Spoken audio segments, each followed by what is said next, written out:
I'm your host, Slim bin Muhammad Rafi, and here is your YouTube channel, Zamir Universal. As indicated by the name of the channel, I think it is what is Zamir is what is your conscious and how you feel about killing another person or killing babies and be proud and dancing, jumping, as you must have noticed, especially the present generation at the times when you have social media and you see in real time the murder, decapitations, burning of children, tents, and you get desensitized. If some years ago, if you were told that people did like this or Hitler did like this, you will be screaming, crying, or perhaps building museums for that and labeling him in the history in the darkest pages. But unfortunately, the whole world witnessed massacre in Gaza. Whole world witnessed people, about 2.9 million, having their homes completely destroyed. Every day in the last 75 years, they've been seeing that the homes of people be taken by, the scum of the society, the drunken, the bald-headed, womanizers, gamblers, criminals from all across the world. The only title they carry with them to come is it is with Greek big bottoms and bums that they are Jews. They have no bloody right. They have not paid for that land. They don't own it. The luggage inside there, the kids in there, their utensils, the food in the fridge, all belongs to the Palestinians who gave them refuge. They are the most ungrateful, the most rotten, the most dirtiest, the most filthiest nation on earth. Now, I'm sure a lot of Jews are going to get upset with all these adjectives I've used, but I apologize from those who are good-hearted, and they are always good and people there. But majority, I think, of the Jews, especially who have embraced Zionism in various forms. Zionism has been around.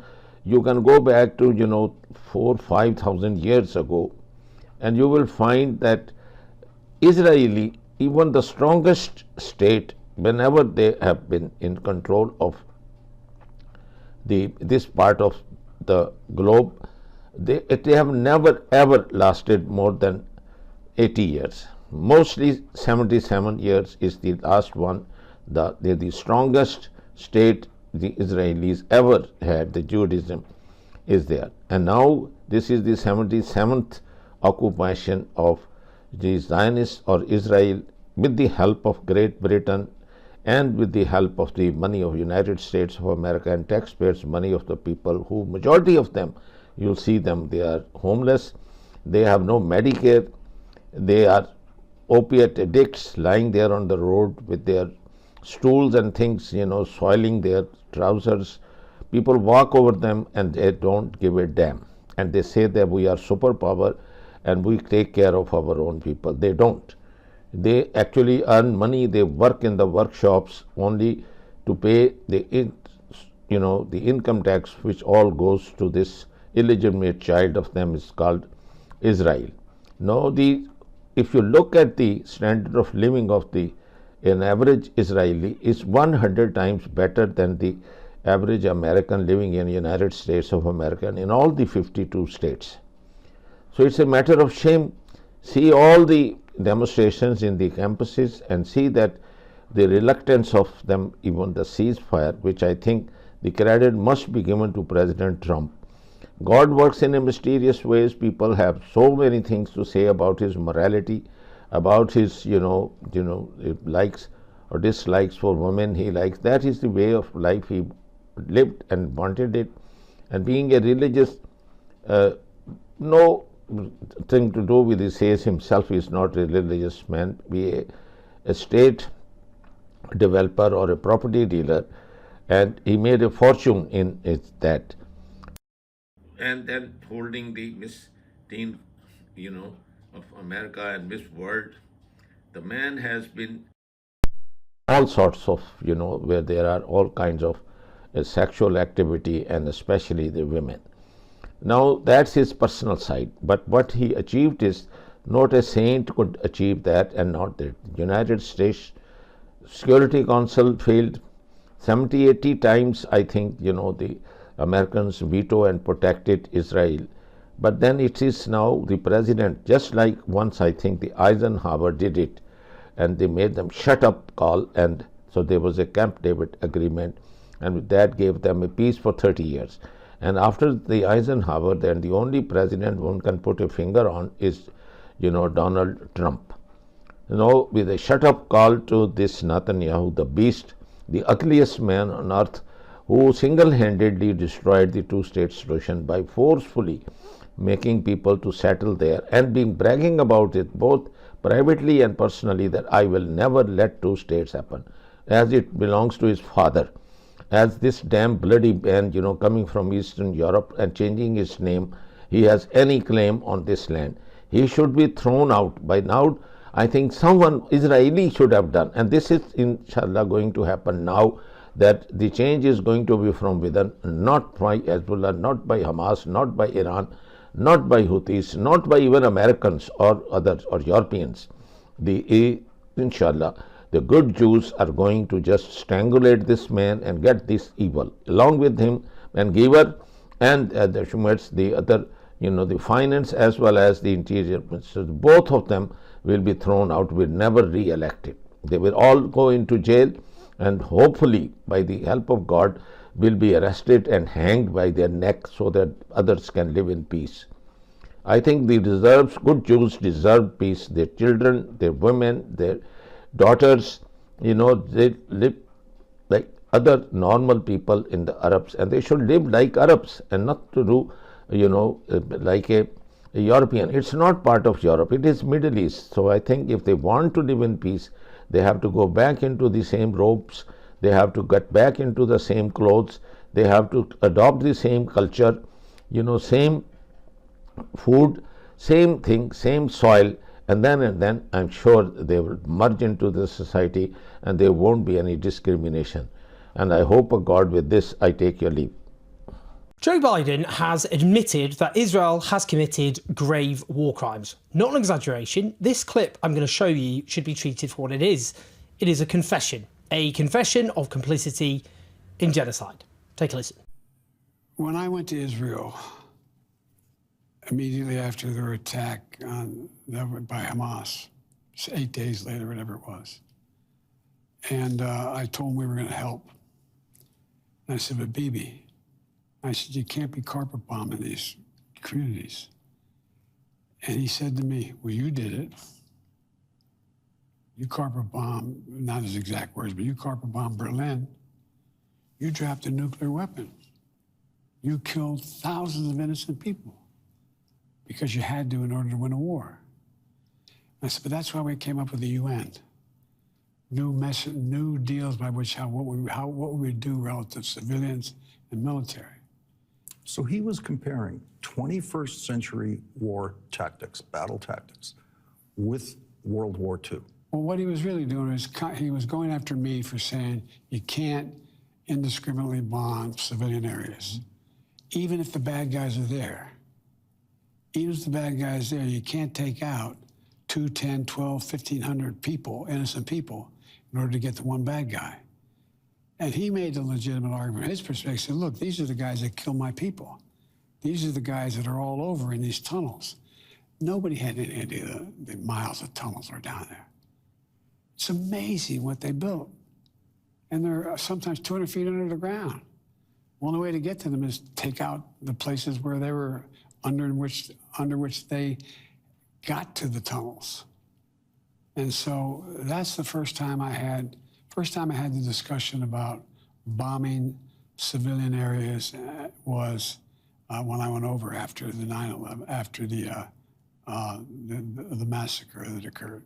So on that first trip, 10, 11 days after October 7th, you already raised the issues of how to get to a ceasefire. Well, not a ceasefire, how to prevent innocent death. Yes. And then I pushed really, really hard for more humanitarian aid to go in. When I studied history at university, they taught us how to approach source material like this from a particular time. And when you read back at the interventions of a political leader, whether it's a speech, an interview, something they wrote publicly or privately, What you're supposed to do is contextualise it, and that is not to simply take their words at face value, but to understand the purpose and real meaning. In this case, why is Joe Biden, the 46th president of the United States, on the very eve of his presidency ending, publicly declaring that he had told the leader of a foreign state he has armed to the teeth for 15 months to stop carpet bombing civilians at the beginning of what was and has been an incessant genocidal onslaught? And the answer is Biden thinks this will help his place in history. He knows history is set to return a damning indictment of his time in the White House. One poll for PBS News finds that over a third of Americans believe he will go down in the history books as one of the worst presidents ever, compared to 5% who say one of the best. That places him right down at the bottom of the league of US presidents, just above Richard Nixon and below George W. Bush. He thinks this clip will lead historians to believe that he actually did remonstrate with Benjamin Netanyahu. He did implore him to stop unleashing barbaric, indiscriminate firepower against the innocent people of Gaza. Well, this clip is damning. It is, in actual fact, a confession. If Joe Biden ever ends up, or if he did end up at the International Criminal Court, this clip alone would be sufficient to find him guilty of complicity in grave war crimes, because it proves what should be obvious, that Joe Biden knew exactly what the Israeli state was doing from the very beginning. Now, Israel has been the biggest recipient of military aid of any foreign state in the post-war era, but since the 7th of October 2023, that surged to nearly $18 billion worth since then, which is obviously a vast sum of money. The US sent thousands, for example, of £2,000 bombs to Israel since October 7th, despite knowing full well that they were slaughtering civilians en masse.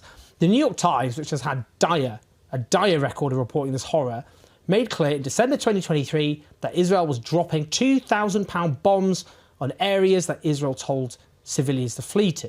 In October 2024, a Harvard study found that between the 7th of October and the 17th of November 2023, that is in the first 41 days, the Israeli military dropped nearly 600 £2,000 bombs with the capacity to damage hospital infrastructure or kill or damage injury hundreds of meters away. And 1/3 of those bombs identified were within dangerous proximity of hospitals across Gaza. Biden knows that the entire healthcare system of Gaza has been destroyed, essentially. Most hospitals have been violently put out of operation. Some of them just reduced to rubble, not least Al-Shifa Hospital, which was the flagship hospital. They've killed over 1,000 medics. He knows all this in his more sentient moments. Whilst in a recent study, for example, the NGO Air Wars published 606 incidents of civilian harm reported in the first 3 weeks of the onslaught. So Israel was in the midst of doing that when he said this. That was halfway through that first 3 weeks that Air Wars looked at. I mean, obviously that onslaught carried on. I'm just talking about this particular time frame Air Wars was talking about. They found in that time frame a minimum of 5,319 civilians were killed by the aerial onslaught in the first 3 weeks, concluding by almost every metric the harm to civilians from the first month of the Israeli campaign in Gaza is incomparable with any 21st century air campaign. It is by far the most intense, destructive and fatal conflict for civilians that Air Wars has ever documented. Now, this is what academics and journalists uncovered. The US security services, bear in mind, have vastly more resources to know what their ally is doing. And we can hear from this clip, which should always be obvious, Biden knew exactly what was happening. And he kept arming what are, under international law, grave war crimes. I just want to take on the comparison he brings up here that Netanyahu apparently spoke about, which you hear a lot from Israel's cheerleaders. It's a comparison with World War II. It is so disgusting, so offensive. At the outset, comparing the primitive, unguided bombs of that era with what is supposed to be one of the most technologically sophisticated military... Hey, Israel, Netanyahu, we are lions. Yeah, right, you are liars, but we are the ones funding you, arming you, paying for all of this. That's the United States. And this is weird to me because we say, yes, to defend our ally. No. We're doing their foreign policy, which makes no sense, which doesn't lead to any peace, which leads to basically a war zone across the Middle East. Somalia basically doesn't exist as a country. Libya, it doesn't exist. It's a battlefield. It's a war zone. So that's 6 out of 6. And Netanyahu's crowing, now we go on to Iran. The United States broke apart Sudan. Why? Well, Sudan was an enemy of Israel, so we have to break apart Sudan. So we supported the South Sudanese. Now we have the real trifecta, massive civil war in Sudan and massive civil war in South Sudan. In other words, we broke apart the country, and now there's civil war in both halves of the country. Obama ordered the CIA to overthrow Assad. So that started in 2011. But why would Obama want to overthrow Assad? Because Israel has run American foreign policy in the Middle East for 30 years. That's how it works. We have an Israel lobby. We have this clean break strategy. We have a plan for 7 wars in 5 years. And what's interesting is they actually kind of carry out this madness. They don't explain any of it to the American people. They don't tell anybody, but you can watch step by step. We've had 6 of those 7 wars. The only one that hasn't happened is Iran. And if you watch every day now, the MSM, the mainstream media, is pushing for U.S. war with Iran. Netanyahu's pushing for war with Iran. They're really trying to get this started to make 7 out of 7. I'm actually very excited to watch this interview today. So Tucker Carlson had Jeffrey Sachs on his channel a few days ago, and this interview is going absolutely viral. And Tucker Carlson is one of the biggest, if not the biggest figure in American conservative politics. So the fact that he's going a little bit anti-Israel and America first is a very big deal. So this was like a 2-hour interview. I condensed it into like 25, 30 minutes. I really hope you enjoy that. And if you do appreciate that, make sure you press the like button and subscribe to my channel. Now let's continue. But Obama, for no particular reason, by the way, but he launched 2 of these wars on the list of 7. He launched the war to bring down the Libyan government, Muammar Gaddafi, in the fall of, the war started in March 2011. And he and Hillary Clinton, his Secretary of State, said Assad must go in the spring of 2011. I remember scratching my head at the time saying, oh, that's interesting. How are they going to do that? When we come back to Obama, he started the war with Syria in 2011. I can remember actually vividly the call that Assad must go. And I did scratch my head. I think it was on Morning Joe when it was said, and I was asked by Joe Scarborough, what do you think? And I said, well, that's pretty odd. How's he going to do that? Turned out it was going to be 13 years of mass war, 300,000 dead, and destroying a country. That's what it turned out to be. But Obama signed an order called Operation Timber Sycamore. People should look it up. You can find it online, but you can't find it in the mainstream media because it's not discussed.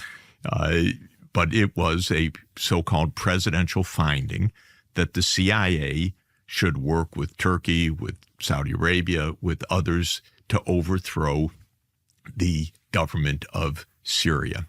So that was the plan. We went to war, we had the different forces in Syria, we had the regional, but it was blocked by one. Who was it blocked by? It was blocked by the United States government. Why? Well, because their condition was that Assad must go on the first day of the agreement, rather than a political process. Everyone else agreed on a political process, but the United States said, no, this is regime change. Assad must go on the first day, and that was not possible. So that was the end of the attempt at peace. So we should understand this was an American operation. I believe it's still But rolled why doesn't out. someone at the New York Times just ask the obvious question, which is, why am I supposed to hate Assad exactly? Why is it somehow a test of my loyalty to the United States what I think of Bashar al-Assad? Like, who cares? Like, what? That's such a core question. I've never heard anyone ask that. Can I? I meant to ask you, why did Russia stand aside as Assad fell? I think that it was first of all, a military choice because Russia is in the midst of a very tough war along a 1,200 kilometer front in Ukraine, and it did not want to divert any major military effort in that direction. Second, the proximate reason why Assad fell was that the main military backing of Assad was Hezbollah forces and the Iranian Guard, and they had both been, especially Hezbollah, had been very badly mauled by Israel in the last month and a half, and had pulled its reinforcements from Syria to reinforce Lebanese positions. So, for those that don't know who Jeffrey Sachs is, he's actually a professor at an Ivy League school at Columbia University. He's an American economist. He's a public policy expert. He's a big name. So, when he's critical of Israel, it says a lot. And I'm so happy everyone's eyes are opening up in America. Finally, it'll take time, but I think the Huck always wins. In the end, everyone will know what the truth is. What happens next in Syria? Well, there'll be continued war, and now the drumbeat is for war with Iran. Anything is possible. Netanyahu dearly wants the U.S. to go in and bomb Iran. Probably some of President Trump's advisors will feel the same. The incoming administration is a mix of old school hardliners and people with a very different perspective. So there will be an internal battle for the. It was my absolute honor taking part in the screening of our documentary titled Holy Redemption. It was my privilege to moderate the panel titled Solidarity Activists versus Israel's Propaganda Machine, Debunking Israeli Lies About the Palestinian Struggle. My guests were Medea Benjamin, Gideon Levy, Aaron Matei, and Ahmed Uta. They all discussed Israel's disinformation campaign and the impact that it's had on how people perceive Israel's war on Gaza today.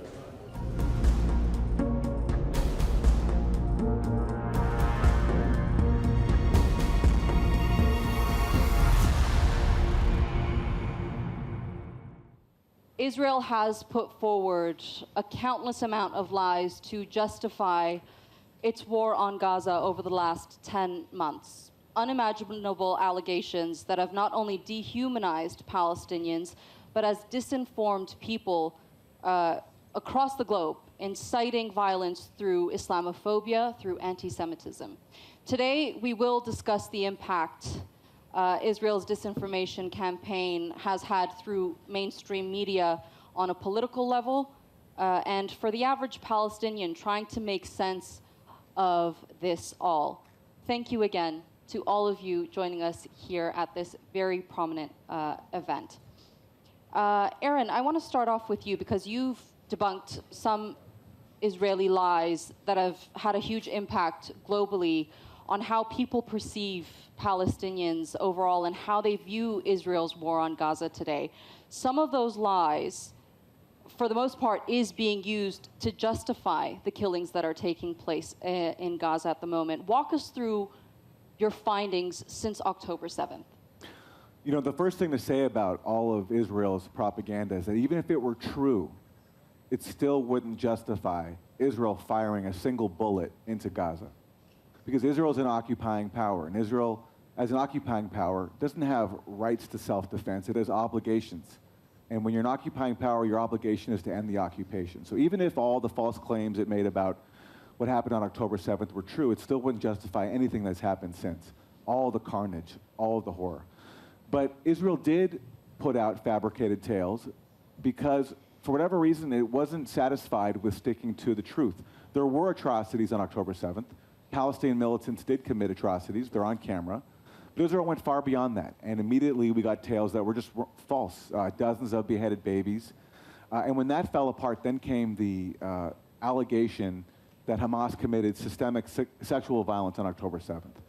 And this claim is a lot harder to challenge because people don't want to be accused of denying such a horrific crime. So in the US media, immediately, everybody pretty much accepted it as fact, but only a small number of us decided to do our jobs as journalists. And the job of a journalist is to stick to the facts. What is the available evidence? When it comes to this allegation, there was none. There was no physical evidence, there was no forensic evidence, there was no video. There were no identified victims, dead or alive, of sexual violence. Not even one case on October 7th, let alone on a mass scale, as Israel and its supporters alleged. All there were claims from people who claimed to have been witnesses, none of which stood up to scrutiny. And one by one, all of them have fallen apart. All these anonymous witnesses that have been used by the New York Times, by CNN, by the BBC, all of their stories have fallen apart because they don't match up. There's no evidence to support them. For example, one witness claimed that, one alleged witness claimed she witnessed 3 severed heads on October 7th, along with seeing some horrific sexual violence that I won't get into because it's not worth repeating.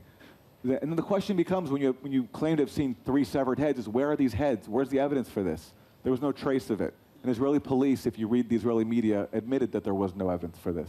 So those claims have fallen apart, but in the U.S. where I live, the establishment media is so in lockstep with the Israeli propaganda that there's been no self-correction, none. So there's been big stories that got a lot of attention in the New York Times. There was a documentary put out by Sheryl Sandberg, one of the former executives of Meta, Facebook, about Hamas's so-called sexual violence. It was screened at the White House by Kamala Harris. And even though all the claims in it have been shown to be false, there's been no retraction whatsoever. But anybody with their eyes open knows that this is propaganda. And the aim is very clear. The aim was to present Hamas and Palestinians as so barbaric, so demonic, that they could not be negotiated with, there could not be a ceasefire, that it was okay to go in and wipe out all of Gaza along with them because these people commit such horrific crimes. And the irony on top of these claims being false is that on top of it being a cover for Israeli mass murder, it was also a cover for Israel's actual crimes, because who really commits sexual violence? Well, we know who it is. It's the Israeli military. It's on tape. There's recently a video from inside a prison where, on camera, a Palestinian prisoner was sexually assaulted in the most brutal, sadistic way. And inside Israel, there's been a controversy because there are people protesting for the right of Israeli soldiers to commit this type of horrific sexual violence. Students at an encampment at New York's Columbia University are digging in as they face a deadline to dismantle their camp today. Free, free, free Palestine! Free, free, free Palestine! The pro-Palestinian protests at Columbia University have spread across the country with dozens of arrests. A central demand from the protesters is for the universities to divest themselves from Israeli-linked companies profiting from the war in Gaza.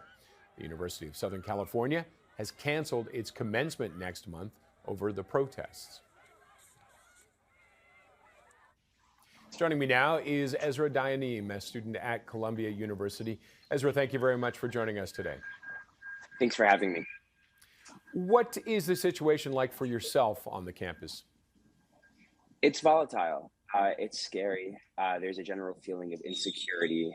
And what I think is really shocking is that I, as a Jewish student, have to decide if I'm going to wear my Star of David necklace and my kippah every time I walk on campus. It's been a really, really tough couple of weeks for Jewish students around campus, especially with the influx of non-student entities surrounding campus and onto campus. There's just a general feeling that there is a lack of restraint and a lack of ramifications for people's actions. Has this happened over the last couple of weeks, or is this something that has been building? The encampment itself and the sudden influx of protesters since last Wednesday or Tuesday. But there's been tensions on campus since October 7th. I think that's undeniable. We've had protests all since then. We've had general spurts of activity. There have been periods of inactivity, but in general, it's remained a tense situation since then. And the university, the response from it, do you think it's handled it well, or is it's something that could have been handled differently? I think the university has sort of lost the handle on the situation. I'm not an administrator, so I can't speak as to what the right answer is. But in general, it seems that there is a lack of accountability for people's actions. They can't figure out how to prevent non-students from entering campus. And I mean, this is the 9th, 10th day of the encampment. So it's, to my eyes, and I think to the general observer, it seems that the university has sort of lost a handle on the situation. Now, are you on campus still, or have you taken a break from it? I've taken a break for the Passover holiday. I'll be going back on May 1st. So, and then graduation is 12 days later. So. And what are you going to, or how are you going to react, or how are you going to do things when you go back to the university after your break? Yeah. I mean, listen, I have as much right to be there as anybody else does, as the protesters do. Certainly more of a right to be there than the non-students do.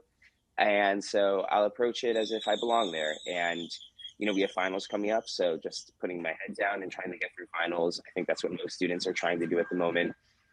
And I do anticipate that commencement might be disrupted, that there will be protests, disruptions, etc. But I know that, you know, we have a right to be there, and we need to show that we have a right to be there. So I'm looking forward to getting back and establishing myself. What are your thoughts on the idea, like some of this, I believe Columbia went into hybrid learning as well to try and keep people off the campus? Yeah, it's unfortunate. It's unfortunate that they had to resort to such measures. I don't intend on taking my finals virtually. I intend on going in person. But of course, I understand if students feel unsafe or feel as if they cannot attend classes in person. It's not easy to walk through campus through such a hostile, volatile environment to go to class. It's distracting. And I know a lot of students whose grades have slipped because of everything that's going on. And it's a really tough situation, and there's no easy answer. Is it time to stop the encampments? I'm not an administrator. I can't speak to that. I certainly think it's time to de-escalate tensions. So however that looks, I think it's certainly time to close campus to non-students. It's past time for that. I know the university has taken measures to do so. They've been ineffective thus far. So the question remains, how do you effectively block campus to non-student protesters? There should be a space for everyone to demonstrate and express their opinions peacefully. Unfortunately, we have seen that recently that's just not possible. Have you talked to any of the demonstrators, or have they approached you? Have you had any conversations? Yeah, not recently. I do have acquaintances, peers that I know who do demonstrate, and we have had very civil and respectful conversations. It is possible with individual students. The issue remains is that when the umbrella groups refuse to engage in dialogue because it falls under normalization, which many groups choose not to engage in. But I do have people that I consider acquaintances and peers, people that I'm friendly with, who I have had very respectful and civil conversations with. And I really appreciate those moments. They're inspirational, they're endearing, and they provide a light through this dark situation. Okay, Ezra, thank you very much for joining us. Good luck with your exams, and hopefully your commencement goes off as planned. Yeah. We appreciate you joining us. Thank you very much. I appreciate it. Ezra Dynam is a student at Columbia University. बिस्मिल्लाहिर्रहमानिर्रहीम, अस्सलाम वालेकुम। ये मनाजिर जो आपकी screen पर चल रहे हैं, ये 2 अरब मुसलमानों के लिए वो मनाजिर हैं कि जिसका पूरी उम्मत इंतजार करी थी। एक मुल्क नहीं, एक तबका नहीं, पूरा वर्ल्ड इंतजार कर रहा था। झुकी हुई नजरें, खौफजदा चेहरे, और आप इमेजिन करें कि ये क्या सूरत हाल है कि वजीर आजम, आर्मी चीफ, मुसाद का चीफ, शिन बैत का चीफ, तमाम के तमाम लोग, यानी कुदरत के काम देखिए, सारे घुटनों में गिरकर, यानी उन्होंने सही मायनों में, अगर आपने मंजर देखने, इनको गौर से देखें कि डोनाल्ड ट्रंप ने हमास के घुटनों में इनको गिरा दिया, इन सबको, और इनके सर पर यानी इनडायरेक्टली समझिए जब बंदूक रखी होती है, इस लेवल का गिरा कर इनकी कैबिनेट से अप्रूव करवाया है, साइन करवाए हैं कि जंग बंदी हम कर रहे हैं, फौज निकाल रहे हैं, हमेशा हमेशा के लिए हम गजा छोड़कर जा रहे हैं। ये मनाजिर तारीख में याद रखे जाएंगे, और हमेशा याद रखिएगा कि जब आप आर्मी चीफ को देखें, इन सब को देखें, तो ये वो लोग हैं कि जब ये मीटिंग फाइनलाइज हुई तो उस मीटिंग के अंदर याद रखिएगा कैसी सूरत हाल है कि वहां पर आर्मी चीफ और दीगर लोग ये चाह रहे थे कि जंग बंदी हो, जान छूटे, क्योंकि हमारे फौजी मर रहे हैं, वो मेंटल हेल्थ का शिकार हो रहे हैं। उधर नेतन्याहू और साथ जो मिनिस्टर्स हैं वो कह रहे हैं कि हमने किसी सूरत ये मानना नहीं था। वहां पर सोचे हैं कि मीटिंग, ये तो अभी कैमरे के सामने है ना, कि वो फिर भी शक्लें इनकी देखें, खौफ देखें, तो सोचे ऑफ द रिकॉर्ड इनका क्या हाल होगा, वहां पर क्या डिस्कस हो रहा होगा कि ट्रंप ने हमें हमास के आगे डाल दिया है कि वो अब हमें मारें, जो मर्जी करें, और बदतरीन शिकस्त हुई है। इजराइल को क्या मिला है इस चीज से? यानी इजराइल गजा से गया, वो जो 1000-2000 अरब डॉलर्स के वो जो ज़खायर थे वो गए, वो 2000 साल पुराना प्लान गया, वो सारा कुछ मलियामेट हो गया है।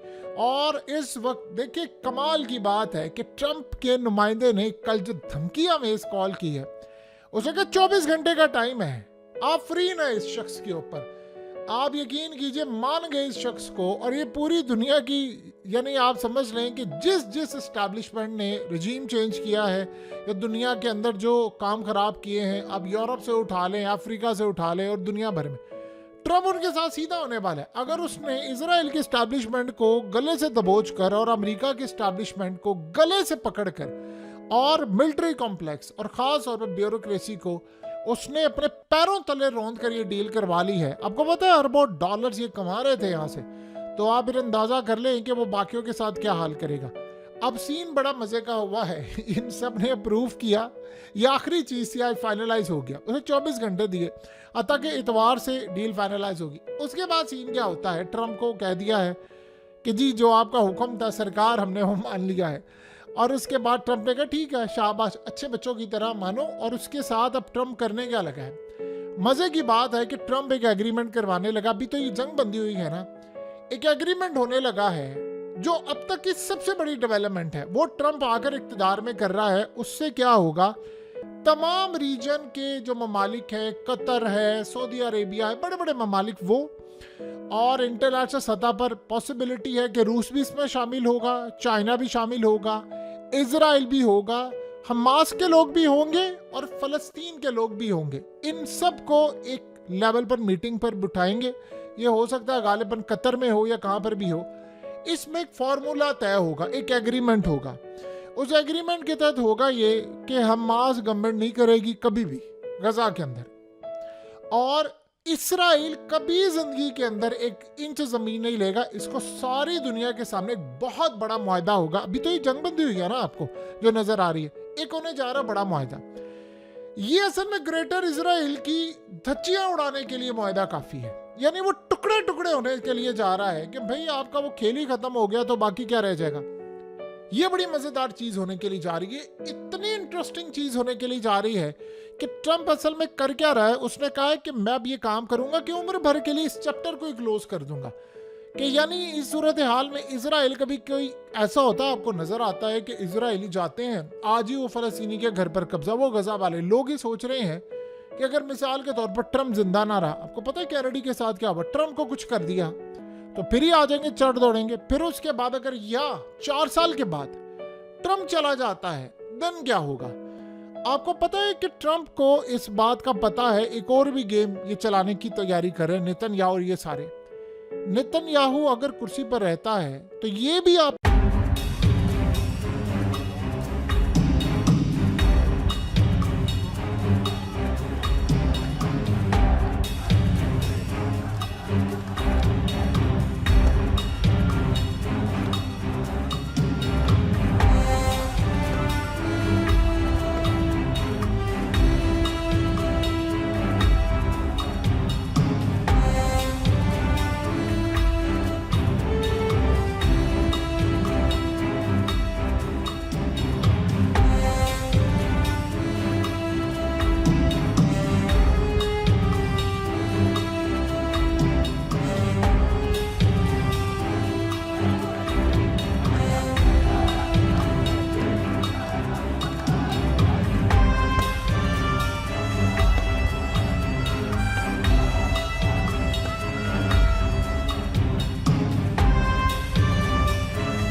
Times of India videos, your daily dose of India and the world. Global news, different views, and sharp analysis. Pressure of expectation from your fans, your supporters. That has often served as a backdrop for several Bollywood. You're not a brute majority anymore. If you individually take out Tera. Making sense of global conflicts. Tracking the new emerging world order. Strike on Israeli military bases. A multi-pronged. To stay out of harm's way as Israel started bombing targets across. Understanding changing alliances in a polarized world. Tune into TOI videos for all this and more. Click on the bell icon to subscribe and never miss an update.